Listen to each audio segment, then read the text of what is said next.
Bonjour à tous, je suis à la Japan Tour 2018 et je suis en compagnie d'un invité exceptionnel. Enfin oui, pour moi, c'est exceptionnel. Est-ce que vous voulez bien vous présenter? Bonjour, je m'appelle Déborah Perret et on vient de se rencontrer à l'occasion du Japan Tour parce que je suis venue pour représenter Juliette Je t'aime. Donc j'étais la voix de Juliette il y a maintenant 30 ans, ça ne nous rajeunit pas. Et puis j'ai fait depuis énormément d'autres rôles au cinéma et pour la télé et en dessin animé autant qu'en live. Quel rôle avez-vous le plus fait? Quel acteur, quelle actrice avez-vous le plus couvert ou celle qui vous a plus marqué? Alors le plus marqué, je pense que c'est Le Seigneur des Anneaux, parce que j'ai fait Galadriel, j'ai fait dans Cate Blanchett, que j'ai refait à plusieurs reprises depuis, mais j'ai fait dans Trousse, qui est un très très beau film aussi sur le journalisme. Et c'est vrai que Le Seigneur des Anneaux, ça m'a marqué. Pourquoi? Parce qu'il y a eu 3 mois d'essai de voix, que j'étais hyper flattée d'être choisie par Peter Jackson directement. Donc c'était quand même un bon moment. J'ai en plus adapté le film, donc j'ai adapté les 3 premiers.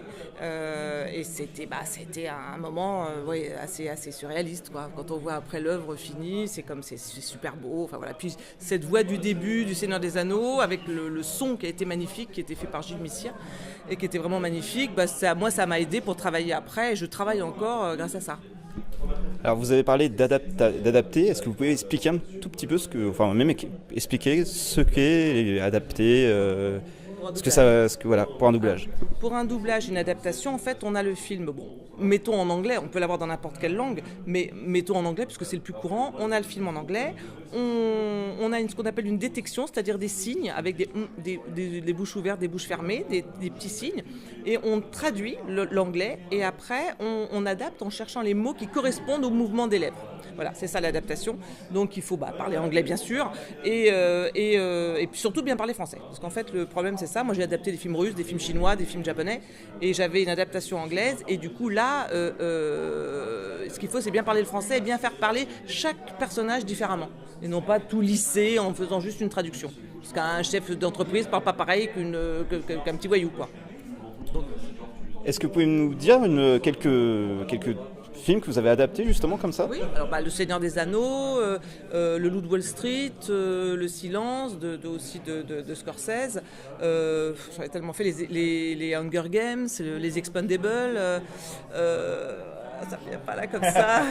Je fais beaucoup de films pour le distributeur Metropolitan, donc ça fait des années. Donc voilà, tous leurs derniers films. Qu'est-ce qui me viendrait là? Le dernier que j'ai fait. Le dernier, c'est un western, c'est d'ailleurs Hostile, avec comment ça s'appelle? En plus, c'est Christian Bale, acteur magique. Et voilà, American Psycho, je pense, parce que je pense à Christian Bale. Je sais pas. Là, ça me vient pas comme ça. Vous avez parlé donc tout à l'heure de comédiens que vous avez. Quel est le doublage particulièrement qui vous a le plus marqué, le doublage en lui-même lors d'une séance de travail? Ça reste aussi Le Seigneur des Anneaux parce que c'était un travail très particulier. Un travail sur la voix, un travail sur la voix off du début était quand même vraiment particulier. J'ai beaucoup aimé travailler aussi dans True Romance. Un film où je faisais Patricia Arquette. J'ai beaucoup aimé ce film. J'ai beaucoup aimé faire Les Indestructibles, Elastic Girl. Ça c'est un beau travail, c'était très agréable. Qu'est-ce que j'ai aimé faire? Julianne Moore, j'aime bien faire Julianne Moore dans Hunger Games, dans le dernier film de Clooney, là, c'était très intéressant parce qu'elle faisait 2 sœurs. Donc faire 2 personnages différents, c'était intéressant. Qu'est-ce qu'il y a d'autre comme comédienne dans Holly Hunter? Maria Bello, j'adore cette actrice. Maria Bello dans History of Violence, et maintenant elle est dans NCIS, elle est dans Goliath, elle est dans beaucoup de séries et je la suis toujours. Qu'est-ce qu'il y a d'autre? J'en ai fait tellement.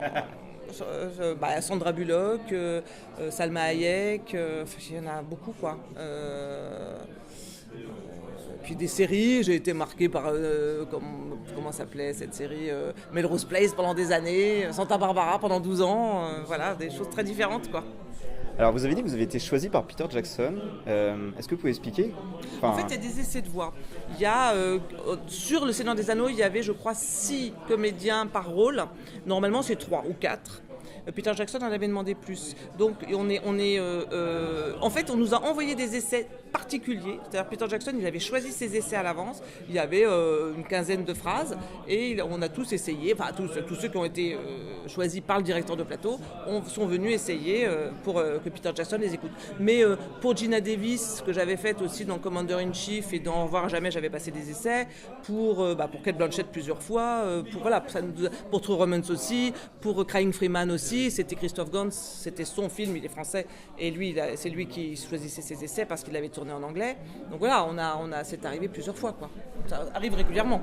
Parce que c'est quelque chose qui est pour les gens, pour le public, normalement, c'est pas, ils ne le savent pas. Ça, c'est quelque chose qui est totalement inconnu, que les réalisateurs peuvent choisir en fait les voix étrangères. C'est même mieux.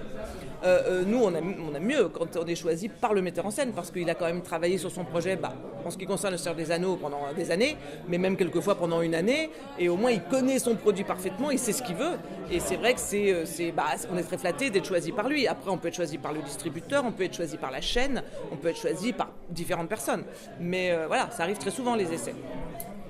Une autre question, est-ce qu'il vous est déjà arrivé de rencontrer une actrice que vous avez doublée? Est-ce qu'il y a eu ce petit moment? Est-ce que c'est déjà arrivé? Ça m'est déjà arrivé, pas beaucoup. Ça m'est arrivé avec Santa Barbara, la série, parce qu'on nous avait invités aux États-Unis pour rencontrer les personnes qu'on doublait. Donc j'étais allée sur le tournage et là je l'ai rencontrée. Ça m'est arrivé, je crois. Non, sur Le Seigneur des Anneaux, il y a eu une grande soirée, mais Cate Blanchett n'était pas là, malheureusement. Tous les autres acteurs étaient là, sauf elle. Elle tournait. Est-ce que j'en ai vu d'autres? J'ai croisé une fois Selma Hayek. Et puis si, Gina Davis, on a passé une soirée ensemble après Au revoir à jamais. Ouais. Ça, c'était très très agréable. Elle était avec son mari Rémi Harling et elle était charmante et c'était très agréable. Alors j'ai vu aussi dans votre longue carrière que vous avez fait des jeux vidéo. Est-ce que c'est différent le travail sur les jeux vidéo? C'est complètement différent parce qu'on n'a pas d'image. On nous montre des storyboards. Donc on a des chefs de plateau, des directeurs d'acteurs qui sont, il faut qu'ils soient très précis parce que comme on n'a pas d'image, il faut quand même nous aider. On entend de l'anglais et on doit, en plus, ce n'est pas du synchronisme, on doit être raccord à des ondes sonores. Donc on entend des ondes, on voit des ondes sonores, on entend un son et on doit être raccord à ça. Et c'est plutôt agréable, c'est un travail agréable, mais on fait des choses très différentes. Moi j'ai joué au théâtre, je fais des conférences avec un conférencier qui m'emploie généralement parce que j'ai fait Le Seigneur des Anneaux pour illustrer ces conférences. J'ai fait beaucoup de théâtre à la radio, mais il y a longtemps j'en fais plus. Des commentaires, on fait des choses très différentes quand même. Donc ça c'est plutôt bien. Merci beaucoup pour cette interview, merci de votre temps et de votre générosité. Un dernier petit mot pour les auditeurs? Continuez à regarder des VF quand même, c'est assez agréable, même si vous regardez aussi en VO.